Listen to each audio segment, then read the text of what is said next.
Wala Kaluts. Ay medyo inuubo tayo ng ito. Yan mga Kaluts, nandito tayo ngayon sa bahay natin dito sa Deca Clark. Ngayon marami tayong nire-repair. Then yung ibang hindi natin kaya, pinapatrabaho na lang natin sa iba. Then ngayon kasi napag-isipan ko na pag-practicean o paglaruan, hindi naman. So yung kasi sa atin naman to, gusto ko lang din kasing i-landscape ng konti, lagyan ng design. Kasi ito yung mga bato, mga nakaraan. Dati na yan, yung mga bato. Ngayon, aayusin ko na lang din. Papakita ko ngayon kung ano yung itsura, then after nung pagkatapos, para kayo nang magsabi kung may may konting knowledge. Kaya mga Kaluts, kaya tungahin nyo ang paggawa natin ng landscape dito sa harap ng bahay. Kasi dati ayaw ko talaga ipasamento lahat to. Gusto ko may konting lupa para alam nyo naman si Kaluts mahilig magtanim. Kaya ito na, gawin na natin. So yan, medyo makalat kasi kahapon ginawa yung tiles. Sa katagalan naman talaga, alam niyo ng bahay pag pinaparent, medyo yan, maraming basura na kaming nilinis. Tapos ngayon ito, ibinabad ko yung mga, ito binili ko pa dati.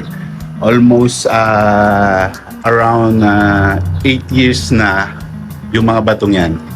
So magaganda pa rin yan, yung mga kulay puti. Ngayon, kukuha na lang tayo ng semento para magsemento dito. Ayan, guhit-guhit tayo ng konti. Kumbaga ito, wala tayong kinuha na design sa online. Kumbaga, own imagination natin. So yan yung ating pine tree.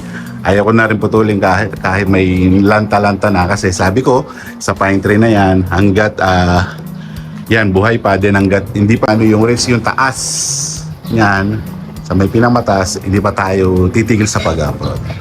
Kaya buti nagupin na natin yung mga halaman. Ngayon, yung pag-ano na lang, yung pag-landscape na lang dito. May gripo naman na ako dito, yan na. Kaya mga Kaluts, bili muna tayo ng mga semento. Semento lang naman ang kailangan natin dito. At konting buhangin. So yan mga Kaluts, dito na tayo sa may hardware. Ano ba yung mga bibili natin? Yan, bibili tayo ng isang sako ng semento na, tapos 2 sako ng buhangin, tapos isang graba na pang design natin sa mga gilid-gilid. Ito, bumili tayo ng mga gagamitin. Ito yung presyo pala ng semento, 200, tapos isang sako ng 100 to. Bawat isang sako ng graba at buhangin. So ayan, umpisa na natin yung ginagawa natin dito. So naka-1 down na tayo mga Kaluts. Yes, naka-1 down na. Nakakita ko ng timba na sira. Tapos ito, binutasan ko lang dito sa taas. Tapos nilagyan ko ng para ipasok sa halaman dito. Ganito ipapasok. Pero naka-1 down na ako. Ito papakita ko yung design. Yan, di ba? 1 down. Pwede na pala si Kaluts. Yan, ito namang isa. Pasok muna natin dito sa may niya. Pero tatanggalin muna yung bato. Ilagay na natin yung timba sa ibaba ng halaman. Ito, natapos na natin yung isa. Ngayon maghahalo pa tayo ng semento na may kasamang buhangin. Hello, Madam Kaluts. Kita mo naman yung design ko, di ba? Ba't natatawa ka? Pang all around ka na pa. Okay. Galing. Great job. Ano yan? Totoo ba yan o binubola mo lang ako para magtrabaho ko dito? Marami ka pang pupukpukin. Si Kaluts, ano muna? Landscaper construction. Di muna nagluluto. Ito, iba yung hinahalo ko ngayon. Halo ng semento. Magkano kaya ang flavor mo, sir? Mura lang. Galingan mo, sir, ha? Marami ka pang gagawin, sir. Siguro maghapon kong gagawin itong natin trabaho. Kaya mo Yung yun. pag-landscape natin. Mahal naman ang ibabayad ko sa'yo, eh. Landscape cham-cham. Chamba-chamba. Ayan, o. Mabubuhay na kayo yung pine tree ulit kasi nandito na tayo. Oo, no. Kasi namatay dahil hindi tayo nakatira dito, eh. Kasi may binisita natin, kaya magiging masaya na siya para tawag niya. Kasi talagang orange na yun pero not giving up, green pa rin siya sa taas. Sinabi na kanina, sa intro ko. Ay, okay. Pero walang Kaluts, oh. Tinutulungan tayo maglinis.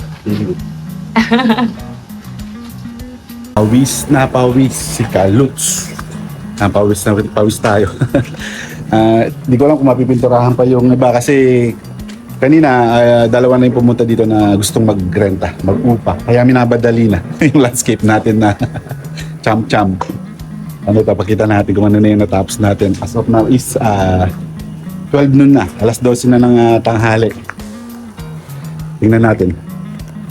Ayan na. Natapos ko na yung dalawang bilog na parang plant box. Yan. Tapos ng plano ko, lagyan ko na lang ng yung mga white. Tapos yung mga graba dito. Nilagyan ko ng mga parang step-step. So yan mga kaluts. Maliit lang naman yung natin, yung hardin natin. Pero siyempre nakaka-relax pa rin, di ba? Pag may hardin ka. Ayun mga kaluts, mag-start na tayong maglagay ng mga malilit na bato. Para hindi na tumubo yung damo. Yan, ilalagay na tayo. Nakabili na tayo ng nakasako na graba. Kung kukulangin, magdagdag na lang tayo. Yan mga kalus, naglalagay na tayo ngayon ng bato. Ay, nabutas. Mainit. Natin. Alas Ano 12. kalus, pasado yung gawa ko. Pasado. Baksak. Makikita natin mamaya. So patapos yung pagkayari ng ating landscape na cham-cham. O, alam mo ba anong oras ngayon? Anong oras na? Alas 12:30, nakatanghali ang tapat. Oh, alas 12 pala. Ang init-init, lalo kang puputi dyan. Nag-overtime tayo kasi may may magre-renta na mga kalus. Wala na natin tapusin ng maayos yung landscaper natin. Dahil mo kalat, to, tingnan mo. Dahil mo kalilisin mo pa yan. Ito na maglilinis niya. Ako na ako eh. Ay, wow. Doon naman ako sa loob eh. Okay. O sa labas. Kailangan kaya tayo mga bato-bato ko. Kailangan pa bumili. Ayan, sa mga gusto magpa-landscape, tawagan nyo lang kami. May extra income si Papa Kaluts. Sideline. Eh, si PB Kaluts nakasilip. Ditingnan tayo. Ayun o. Bintana. Hi! Tingnan muna ng konti. Okay. Sobrang init mga kaluts. Pahinga muna tayo. Break time muna na tayo ng isang oras. Sobrang init. Nangitim na ako. Siguro kulang pa ng dalawang sako yung natin, yung bato-bato na maliliit. Ano? Konti na lang mga kaluts. Sana kung wala lang titira na bukas, pipinturahan ko ng white doon, tapos white din dito yung sa gilid ng mga tiles. Ang ganda sanang tingnan, di ba? May linya. Pero nagmamadali na yung yung mga nag-renta, kaya wala tayong magagawa. Yan o. Tama, di ba mga kaluts? Yung kaibahan kanina, di ba? Ewan ko na yung mga bato-bato. Ihahakot na natin ngayon. Gawin natin pa L doon. Yun, sa may gilid, sa mga stake plant. Ano? Buti may host din dito, ano? Yan, konting tiis na lang mga kalos, matatapos na to. Hello Ate Sophie, anong masasabi sa work ni Papa? Tingnan mo, nakita mo na? Yung work niya? Yung design natin? Ano? It's nice? Hindi mo nakita eh. Kita mo na? Sige na. Yung mga kalos, iipat na natin. Buti hindi na natabunan to.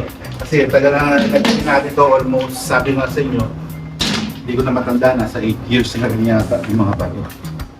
Kaya lagay natin sa gilid para magkaroon siya ng design. Ito. So, ipagkita mo, yan. Dito na. Nagpabili pa ako ng isang buhangin, sila Madam Palos na lang bumili. May buhangin yung pala, yung bato na pan-design ko. Kaluts pa, paulan na mga kaluts. Yan, konting na lang, bato-bato. Yung ilalagay natin, patapos na, napinturahan na rin naman natin. Yan. Ano? Konti na lang. Dito na lang ang kulang. Yung mga kaluts, tapos na tayo. Mga kalat na lang tatanggalin. Ano, pasado ba yung ginawa natin? May tungkod yung kasi babagsak na yan. So, pasilip muna natin yung loob ng bahay natin mga kaluts. Yan. Medyo hindi pa tapos maglinis. Yan. Pataas. Ito yung mga kwarto. Kaya medyo nag-aayos pa kami kasi kaya may mga damit-damit pa.